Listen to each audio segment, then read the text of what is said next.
सुनियो व्यथा दुखिया के जीवन पर करियो कृपा।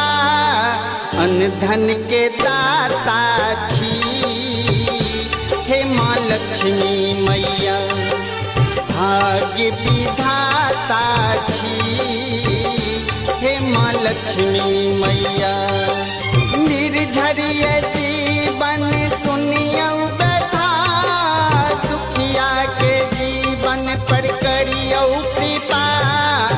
अन्न धन के दाता छी हे माँ लक्ष्मी मैया, भाग्य विधाता छी हे माँ लक्ष्मी मैया।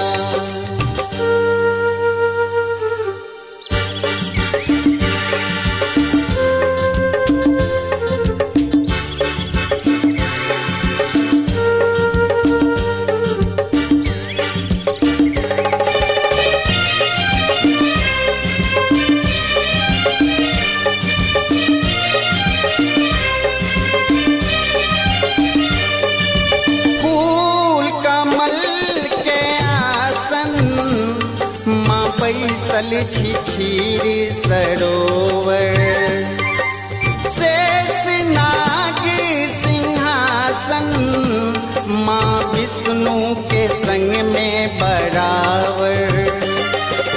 दृष्टि दियो हमरा पर सृष्टि निर्माता छी हे माँ लक्ष्मी मैया मैया।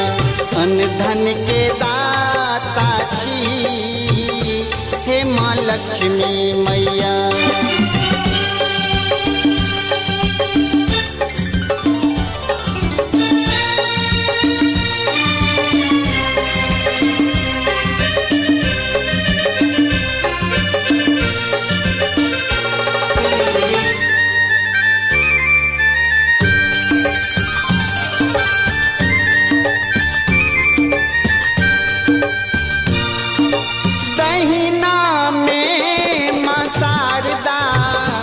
बाम भागे गणेश जी विराजे, माँ के उल्लू सवारी संग रिद्धि सिद्धि माँ के साजे।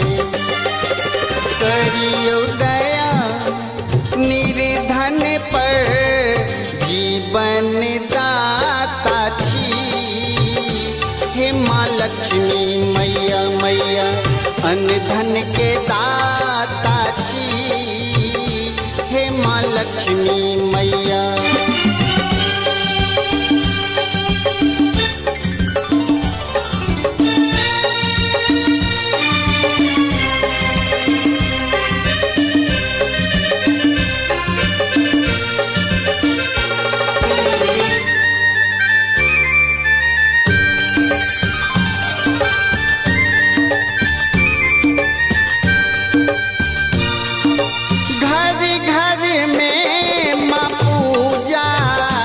खेत खरिहाने यहाँ बसै छी, दियावाती सौमा देवो थानो तक अहाँ घूमै छी।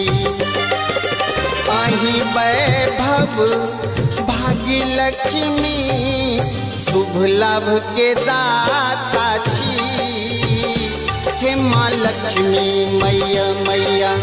भाग्य विधाता छी हे माँ लक्ष्मी मैया मैया। अन्न धन के दाता छी हे माँ लक्ष्मी मैया मैया। भाग्य विधाता छी हे माँ लक्ष्मी